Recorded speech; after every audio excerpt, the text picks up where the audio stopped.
Bonjour Nicolas. Bonjour Anaïs. Bonjour à tous. Bonjour à tous.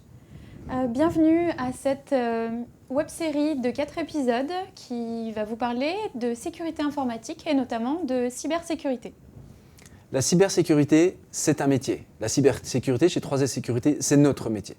Malgré la recrudescence du nombre d'attaques depuis quelques mois, nous nous sommes rendus compte que les mesures de confinement et le télétravail ont intensifié les usages du digital et les risques inhérents à leur utilisation. De nombreuses campagnes de cyberattaques ont été observées dans le monde, et notamment depuis 2020, et bien sûr, la France n'est pas épargnée. Appréhender les risques de cybersécurité représente donc un enjeu majeur pour les entreprises. Qu'est-ce que c'est que la cybersécurité ? Comment se déroule une cyberattaque ? Quelles sont les nouvelles menaces et quelles sont les parades et mesures à mettre en œuvre ? Malgré la multiplication de telles déconvenues, des études démontrent que de nombreuses entreprises restent terriblement vulnérables aux cyberattaques. Des enquêtes récentes révèlent que 68% des conseils d'administration des petites et moyennes et grandes entreprises n'avaient pas reçu la moindre formation sur la façon de gérer une telle faille de sécurité. Nous vous entendons déjà poser donc cette question, mais comment protéger les personnes et données dans le cyberespace alors même que l'on ne s'y trouve pas physiquement ? En effet, tout ça c'est virtuel. Et bien sûr, d'autres questions vont apparaître sur ce sujet qui est à la fois très vaste et très complexe. Sauf quand une attaque vient bloquer nos périphériques, endommager nos données et voler nos savoirs, ruiner nos entreprises. Là, ce n'est plus virtuel, c'est vraiment physique et ça nous arrive vraiment. Sans aucune prétention, cette mini-série de 4 conférences se propose donc de répondre simplement à ces questions. Mais avant de pouvoir y répondre, il faut commencer par vous expliquer quelques concepts simples du fonctionnement de l'Internet, de la sécurité appliquée au monde virtuel. Donc, comme Nicolas vous l'a dit, le premier épisode, aujourd'hui, on va faire une introduction à la cybersécurité. Le prochain épisode, jeudi prochain, on parlera d'authentification. Vous allez voir, ce sera beaucoup plus clair pour vous si vous suivez cet épisode. Le 3 décembre, ce sera intégrité et disponibilité. 2 mots aussi qui paraissent un peu flous comme ça, mais ce sera vraiment plus clair. Et le dernier épisode qui se tiendra le 10 décembre permettra de vous apprendre à vous protéger.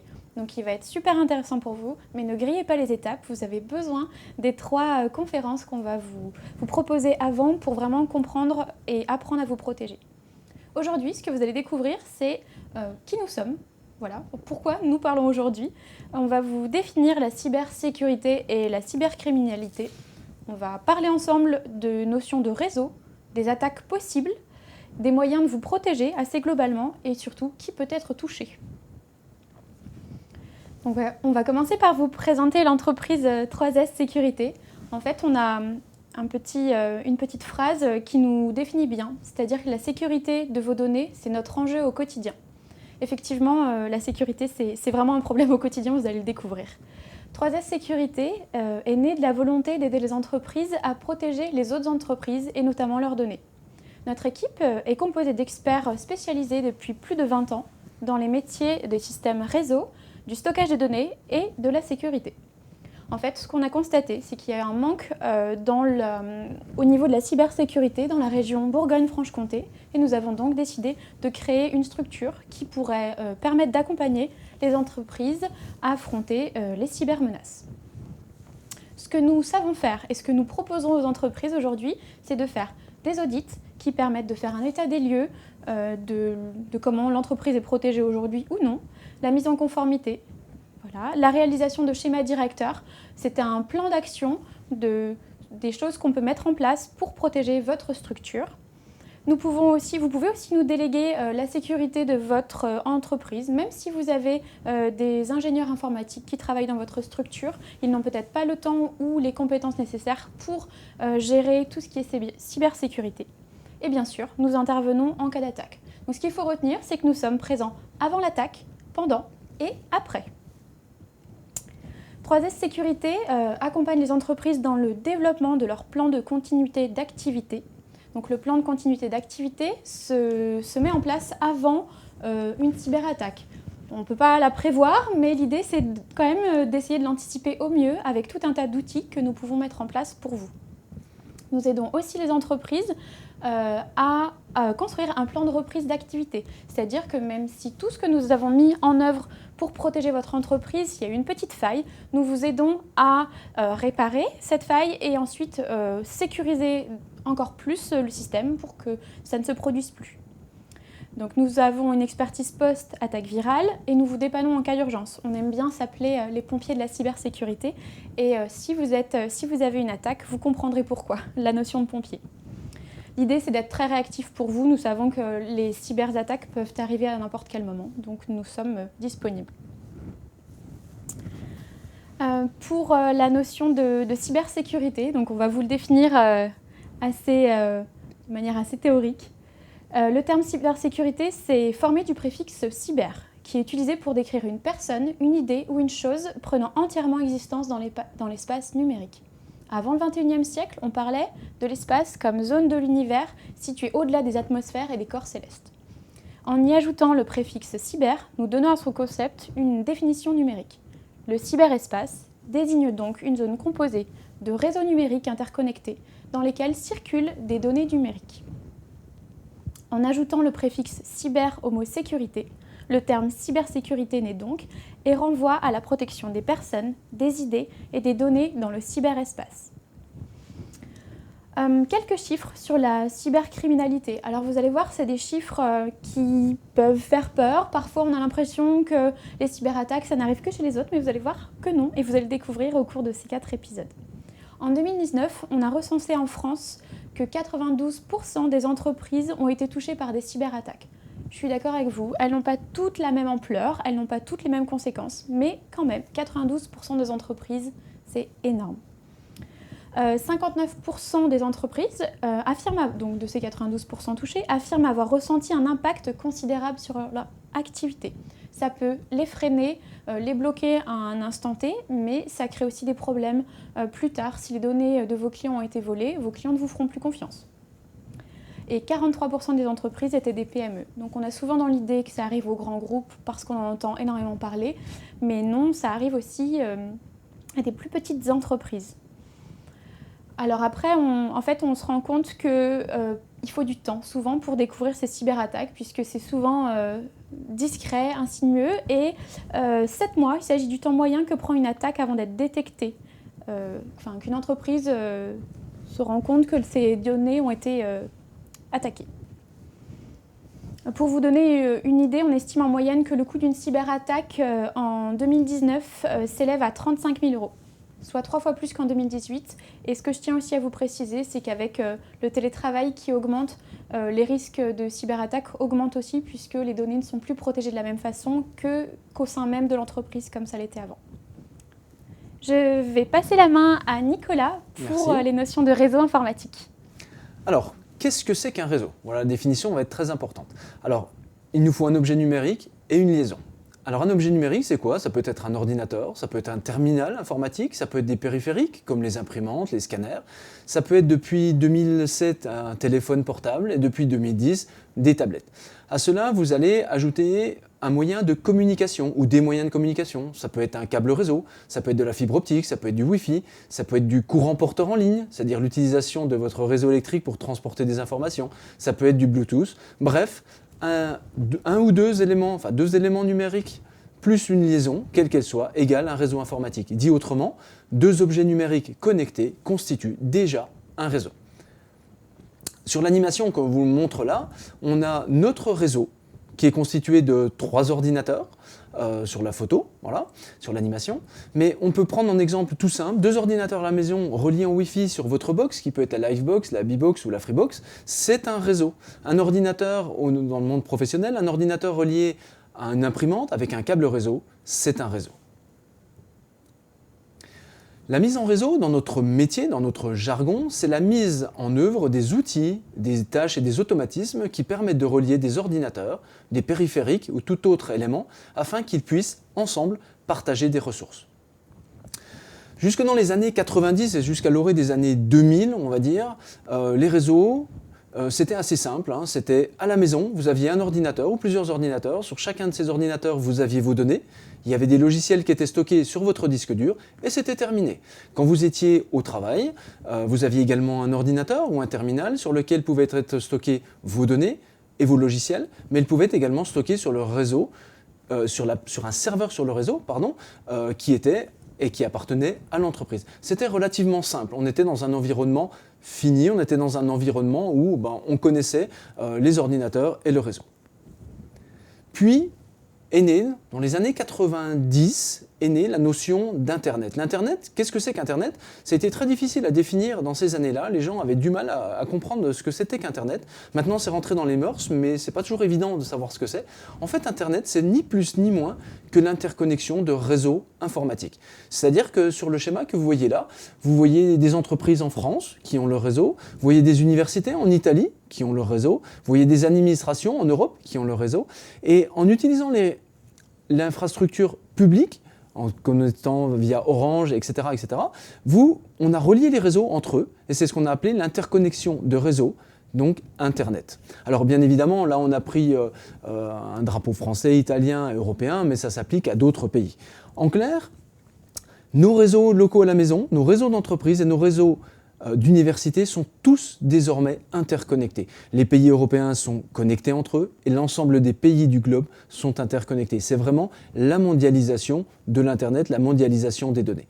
Mais tout ça, cette interconnexion ne suffit pas à définir et à faire Internet. Il manque un point essentiel et ce point essentiel, ce sont les services. Mais quels sont ces services, Anaïs? Alors, oui, c'est une très bonne question, Nicolas. Les plus connus, c'est le web, c'est-à-dire le HTTP.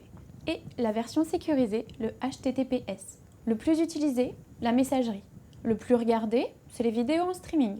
Le plus d'actualité, c'est le télétravail et les conférences en ligne. On s'est rendu compte avec le confinement que les frontières entre vie perso et vie pro sont minimisées. Le même ordinateur est utilisé pour plusieurs usages. Nous avons aussi d'autres services, le partage de documents et de photos, le stockage des fichiers, les réseaux sociaux, l'accès à des bases de données et l'accès à vos données bancaires. Nicolas va prendre le relais. Donc on reprend notre schéma d'interconnexion de réseaux et on voit cette fois-ci qu'on a bien toujours nos trois réseaux et ils sont interconnectés. Encore une fois, ça, c'est vraiment le mot important, mais cette fois-ci on a rajouté la notion de service. C'est-à-dire que tous les ordinateurs, quel que soit l'endroit où ils se situent et dans n'importe quel réseau, ils ont accès à de l'HTTP, à des services, à des photos, etc. en ligne. Donc aujourd'hui, tout à l'heure, nous avons parlé du monde d'hier, où on était chacun chez soi, où les entreprises étaient fermées. Aujourd'hui, tout a changé. Les données et les logiciels sont accessibles et utilisables en ligne. Qui n'a pas accès aujourd'hui à mettre ses photos sur Google, avoir accès à sa messagerie sur Gmail, des services chez Microsoft, des services chez Apple, des services chez Amazon, bref, tout est interconnecté et donc maintenant tout est complètement mélangé partout sur la planète. Vos données sont accessibles de partout, à n'importe quel moment et depuis tous vos périphériques. Pas simplement un ordinateur, mais depuis votre smartphone, depuis vos tablettes, etc. Ces données sont stockées sur des serveurs qui sont bien évidemment distants, qui sont dupliqués pour protéger et permettre la protection de vos données. Qu'est-ce que c'est donc que le cloud, ou en français le nuage? Ce sont simplement nos données qui sont enregistrées et stockées quelque part sur des serveurs qui sont eux-mêmes reliés à Internet. En clair, c'est ce qu'on avait avant, mais appliqué à l'ensemble de la planète. Avant, on stockait nos données dans les ordinateurs de l'entreprise. Maintenant, on est à l'extérieur de l'entreprise, on est partout sur la planète, on a accès à nos données. C'est ce qu'on appelle donc le cloud. Nos données, nos photos, nos vidéos, nos calendriers, nos rendez-vous, nos messages, nos mails, nos commentaires et donc toute notre vie est désormais dans le cloud. Pour la plupart des utilisateurs, c'est quelque chose de flou, c'est une sorte de brouillard quand on ne sait jamais où sont réellement stockées les données. Sont-elles à côté de chez nous? Sont-elles dans une autre région? Sont-elles en France? En Europe, aux États-Unis, en Asie? Personne n'est capable de répondre à cette épineuse question. En résumé, les réseaux informatiques et donc Internet permettent aux utilisateurs du monde entier de communiquer entre eux, de transférer des informations, de s'échanger des messages, de partager des documents, des photos, de suivre des conférences en ligne comme actuellement et de pouvoir travailler à distance, ce qui nous a bien rendu service pendant le premier et le deuxième confinement. En clair, toutes ces informations-là, enfin tous ces éléments-là nous permettent de vivre la vie numérique comme nous la connaissons en 2020. Mais attention, danger. Et voilà, il y a des cybercriminels. Bien évidemment, toutes nos données sont interconnectées, on a vu que tout était partagé, qu'on pouvait accéder à nos données depuis partout sur la planète. Oui, mais il peut être dangereux de se faire voler nos identifiants et nos mots de passe. Il peut être intéressant pour certaines personnes de vous dérober vos photos et vos vidéos pour les vendre ou pour en tirer parti. Il peut être lucratif de voir les secrets des entreprises ou d'avoir accès à des données personnelles de votre compte bancaire. On comprend aisément pourquoi. Il peut être également instructif de lire vos messages, d'avoir accès aux parties privées de vos réseaux sociaux, pour savoir ce que vous dites, encore une fois. Il peut être malin d'avoir accès à l'écran de toutes les touches sur lesquelles vous appuyez au cours de votre journée du numérique, que ce soit à la maison, en télétravail ou en entreprise. Il peut être voyeur de prendre contrôle de votre webcam à distance et de surveiller en permanence tout ce qui se passe chez vous. Et on voit apparaître aussi des patrons, des personnes qui surveillent les employés, qui regardent où vous êtes alors que vous êtes censé être en télétravail et qui vont vérifier sur tout ce que vous dites, à la fois sur les réseaux sociaux et dans vos messages, ce que vous dites sur le patron ou sur l'entreprise. Donc sur notre schéma, que vous commencez à bien connaître, on voit donc des personnes malveillantes qui vont envoyer des vers et qui vont essayer de passer au travers de nos réseaux pour venir s'infiltrer à l'intérieur de nos données et voir un petit peu tout ce qui se passe.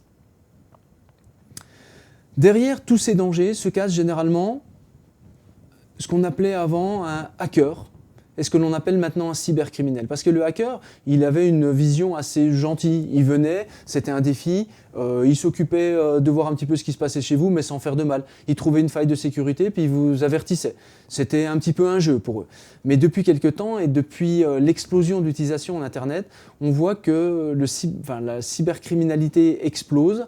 En fait, c'est des criminels anciens qui se sont mis au monde virtuel. C'est ce qu'on a appelé donc des cybercriminels. Eux, qu'est-ce qu'ils vont faire, ces personnes-là, qu'est-ce qu'elles vont faire? Elles vont rechercher des informations, qu'elles soient personnelles, financières, accès aux propriétés intellectuelles. Pourquoi faire? Eh bien, pour les vendre. Elles vont les vendre sur le dark web. Elles vont essayer de faire de l'argent ou de vous mettre des rançons sur vos données et vous faire peur. Mais ça va plus loin que les cybercriminels. On a vu aussi des pays se structurer, faire appel à des armées de cybercriminels pour subtiliser les données des entreprises, pour compromettre des informations, on va dire, compromettre des structures carrément étatiques ou d'entreprises et mettre à mal vos infrastructures. Les attaques d'aujourd'hui n'ont plus rien à voir avec celles d'hier. Elles sont extrêmement sophistiquées, elles sont persistantes et elles peuvent causer des dommages considérables au réseau, votre réseau à la maison, aux réseaux d'entreprises, aux organisations, voire elles sont en mesure aujourd'hui de paralyser une économie ou de blesser un pays. On va vous décrire brièvement les étapes d'une cyberattaque classique. Comment ça se passe? La première des étapes, le cybercriminel ou l'auteur de l'attaque va utiliser un mail, va utiliser une clé USB, quelqu'un qui vous aura prêté une clé USB, que vous ne savez pas ce qu'il y a dessus. Ça peut être un fichier que vous recevez, une vulnérabilité dans une application que vous utilisez ou dans la configuration du réseau sur lequel vous vous trouvez. Et le cybercriminel va donc en profiter pour s'infiltrer sur votre réseau, installer un logiciel malveillant qu'on appelle un malware. La cible, c'est-à-dire vous, est alors compromise. Le logiciel, le malware, va sonder le réseau pour déceler d'autres vulnérabilités. Il va en profiter. Pourquoi il peut le faire? Parce qu'il est sur votre ordinateur et vous êtes dans le réseau de la maison ou vous êtes dans le réseau de l'entreprise. Donc, il est déjà dans la structure. Donc, il va vérifier, il va essayer de trouver des points d'accès, il va essayer de communiquer avec des sites web de commande et de contrôle pour recevoir des instructions à distance, mais grâce à vous, et de pouvoir injecter ou de travailler sur du code malveillant. Bien souvent, il va créer des nouveaux points d'entrée, à la fois dans votre ordinateur, mais dans d'autres ordinateurs du réseau, pour être capable, même si votre ordinateur est éteint, de pouvoir poursuivre l'attaque une fois que votre ordinateur sera fermé, ou même si vous partez avec l'ordinateur. Il aura d'autres points de relais, donc dans l'entreprise. Une fois donc que le réseau est infiltré, une fois qu'il est à l'intérieur, ce pirate, il va commencer à recueillir des données, telles que les noms d'utilisateurs, les identifiants, les mots de passe. Lorsqu'il a craqué ces mots de passe, il pourra même s'identifier sur d'autres services et avoir accès à d'autres données de l'entreprise ou de votre réseau. Les données recueillies, elles, ils vont mettre en place, le cybercriminel va mettre en place une sorte de serveur en interne sur lequel il va stocker toutes les informations qu'il peut récupérer et tout doucement, régulièrement, pendant des jours, voire des mois, il va tenter d'exfiltrer ces données vers ses propres réseaux à vous. Et là, il y a réellement violation des données, de vos données. Le pirate, qu'est-ce qu'il va faire? Il va essayer de minimiser son empreinte et donc il va essayer d'effacer toute trace de la cyberattaque. Mais l'entreprise, elle, demeure compromise et corrompue. Le cybercriminel, avec les points d'accès qu'il aura créés dans l'entreprise, va pouvoir continuer à avoir accès à ce réseau, revenir dans 3 mois, dans 6 mois, dans 1 an, pour voir s'il y a des nouvelles informations, s'il y a des nouvelles choses, et pouvoir continuer à violer les données de votre entreprise. Voici quelques grands types de malware, de logiciels malveillants. On va dire que je ne les prends pas forcément dans l'ordre. On va prendre celui qui est en bas à gauche. Le plus connu et le plus ancien, c'est ce qu'on appelait le worms en anglais. C'est en fait le virus. Le virus, au départ, c'était un défi par des gens qui s'amusaient à faire des logiciels qui allaient perturber leurs copains ou les gens avec qui ils travaillaient. C'était par exemple faire un virus qui inversait, je sais pas moi, par exemple l'écran de l'ordinateur. C'est-à-dire que votre écran, tout d'un coup, il s'affichait la tête en bas. Donc c'était rigolo, mais ça n'avait aucun impact pour l'ordinateur. Ça pouvait être aussi inverser les touches du clavier. Quand vous appuyez sur A, c'était la lettre H qui s'imprimait à l'écran. Donc ça perturbait tout le monde, c'était rigolo, mais voilà, ça n'avait pas plus d'impact que ça. Et tout doucement, les gens ont commencé à créer des virus qui étaient non plus sympathiques, mais qui devenaient désagréables. Les virus les plus violents vont même jusqu'à détruire le disque dur de votre ordinateur et détruire donc toutes vos données. Donc là, vraiment, ce n'est plus marrant du tout. Le plus d'actualité que vous avez rencontré peut-être et vous en avez beaucoup entendu parler en 2019 et 2020, c'est ce qu'on appelle le ransomware. Le ransomware, c'est un logiciel qui vient s'installer sur votre ordinateur et dès qu'il est sur votre ordinateur, qu'est-ce qu'il va faire ? Eh bien, il va crypter toutes vos données, vos fichiers Excel, vos fichiers Word, vos photos, vos vidéos. En fait, toute votre vie numérique va être cryptée, c'est-à-dire les données vont être chiffrées et vous n'aurez plus accès à vos données. À la place, vous allez avoir une image qui va s'afficher et sur cette image, on va vous dire, si vous voulez récupérer vos données, il faut payer une rançon, d'où le terme de ransomware. Il faut payer une rançon, oui, mais est-ce qu'il faut payer la rançon ? La plupart du temps, non, il ne faut pas, parce que ça va vous coûter vraiment d'argent et vous n'êtes même pas sûr que le pirate va vous envoyer la clé de décryptage. Donc le mieux, mais on en parlera plus tard et dans d'autres webinars, c'est d'avoir vraiment des données qui sont sauvegardées. Ne pas laisser vos données sur votre ordinateur ou sur une simple clé USB. Qu'est-ce qu'il y a d'autre comme outil ? Il y a le spyware. Le spyware, c'est un petit outil qui va s'installer sur votre ordinateur, qui est quasiment invisible, et qui va épier tout ce que vous dites. Il va épier la caméra de votre ordinateur, il va épier le son de votre ordinateur, et ce genre de logiciel a même été installé sur des télés, je ne vais pas citer le nom, mais je n'ai pas le droit, mais sur des télés d'un très grand constructeur. En fait, il y avait un spyware à l'intérieur, et en fait, toutes les données, c'est-à-dire la caméra, on voyait tout ce qui se passait chez les gens et on entendait tout ce qui se passait chez les gens. Donc c'était quand même un petit peu embêtant. L'adware, celui-là est très connu. Vous allez régulièrement, je ne sais pas, regarder des vidéos pour acheter du matériel de sport, pour acheter des baskets, pour acheter un short, etc. Et vous allez vous apercevoir que régulièrement après, même quand vous êtes sur d'autres sites, on va vous proposer des articles de sport. Voilà, on aura en fait espionné votre comportement, on aura analysé les sites sur lesquels vous allez et après on va utiliser ces données pour vous vendre d'autres produits. Il y a également le cheval de Troie, le Trojan, qui est un logiciel qui va se mettre dans votre ordinateur et qui va permettre de s'infiltrer, de récupérer tout un tas de données, on en a parlé un petit peu avant. Et le botnet, ça va être un logiciel qui lui va transformer votre machine en machine zombie. C'est-à-dire que votre machine, vous ne le verrez pas. C'est totalement invisible. Et en fait, votre machine sera prête et disponible pour des cybercriminels et qui vont utiliser votre périphérique pour aller attaquer d'autres sites. C'est-à-dire qu'ils vont se servir de vous, se servir de millions de PC comme vous ou de machines comme vous zombies pour aller effectuer d'autres attaques.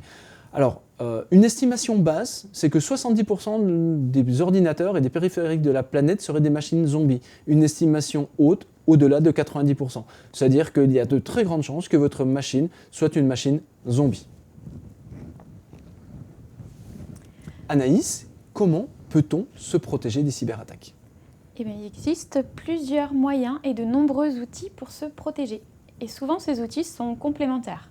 Ils ne sont pas toujours simples à utiliser pour des personnes non expertes, par contre. C'est vrai qu'en plus, le choix est assez dur à faire. Il y a de nombreuses marques entreprises qui en développent, mais savoir si on choisit le bon, c'est pas toujours sûr. Et le plus important, c'est qu'ils doivent être régulièrement mis à jour et contrôlés. Les mises à jour en fait, de ces logiciels permettent de tenir votre ordinateur informé des nouvelles attaques possibles. C'est-à-dire qu'il ne suffit pas d'installer un antivirus un jour, il faut le mettre à jour à chaque fois qu'il vous le propose. L'idéal, ce serait de le faire presque quasi quotidiennement parce que les pirates vont très vite et sont capables de développer de nouvelles attaques très régulièrement.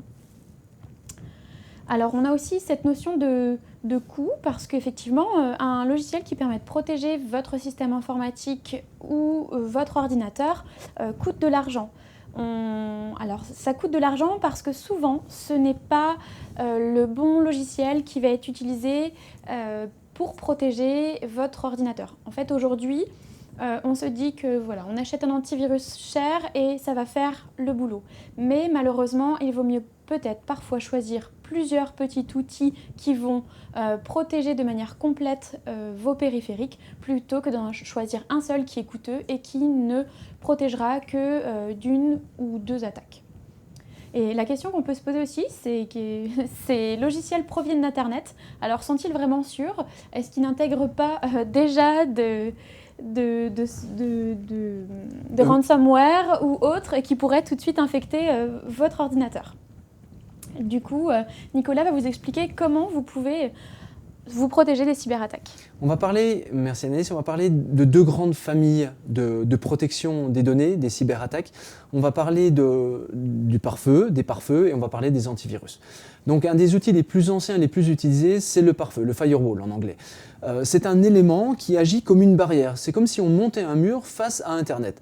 Donc, pour imager, c'est le videur à l'entrée d'une boîte de nuit ou d'un bar qui va contrôler en permanence les personnes qui rentrent et qui sortent, pour ne pas laisser sortir n'importe quand les gens ou ne pas laisser rentrer n'importe qui par rapport à un certain nombre de critères. Donc ce pare-feu, ce firewall, ça peut être du logiciel, si c'est chez vous, à la maison, sur votre ordinateur personnel, ou ça peut être du matériel. Alors on le trouve à deux endroits sur le matériel. Toutes vos box, c'est-à-dire les Livebox, les Freebox, les Bbox, qui vous permettent d'aller sur Internet, intègrent désormais des firewalls. C'est-à-dire qu'il y a un firewall qui est à l'intérieur de ces éléments-là et qui est censé vous protéger. Je dis bien censé parce qu'on ne sait jamais vraiment comment ces firewalls ont été configurés. Mais toujours est-il que les constructeurs ont intégré la notion de sécurité et ont voulu au minimum protéger les gens. C'est-à-dire que vous êtes derrière votre box, vous êtes un minimum, je dis bien un minimum protégé.